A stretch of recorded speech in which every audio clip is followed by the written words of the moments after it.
আৰক্ষীৰ জালত পলাতক গৰুৰ কচাই আব্দুল মজিদ।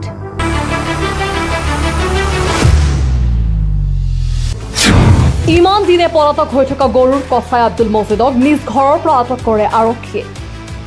উল্লেখ্য যে যোৱা মে মাহৰ ২৬ তাৰিখ ৰবিবাৰ নিশা মৌৱাটাৰীৰ এঘৰ গোহালিৰ পৰা চুৰি হৈছিল গৰু।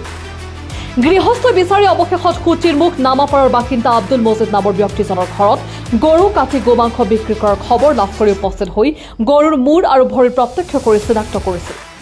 উক্ত ঘটনা সন্দৰ্ভত ভুক্তভোগী চাপৰ আৰক্ষী থানাত মৌৱাটাৰীৰ বাসিন্দা সাজিদ আলী ওৰফে চিকু আৰু সালাম আলী আৰু কুটিৰ মুখ নামাপাৰাৰ আব্দুল মজিদৰ নামত এজাহাৰ দাখিল কৰিছিল। উক্ত এজাহাৰৰ ভিত্তিত চাপৰ আৰক্ষীয়ে সাজিদ আলী ওৰফে চিকু আৰু সালাম আলীক ইতিমধ্যে জেল হাজতলৈ প্ৰেৰণ কৰিছে। অৱশেষত বিগত এমাহ ধৰি পলাতক হৈ থকা কচাই আব্দুল মজিদক চাপৰ আৰক্ষীয়ে আটক কৰিবলৈ সক্ষম হয়। আমাৰ ওচৰত কিছু মন্তব্য আছে, শুনাই ল'ব বিচাৰিছোঁ। মানে মোক তো ওই যে গৰু কাটছিল। আপুনি গৰু কচাই কিমান দিনৰ পৰা কৰে ব্যৱসায় এইবিলাক? ধৰক মাজে মিছিলে আমরা গিরামতে কাটে।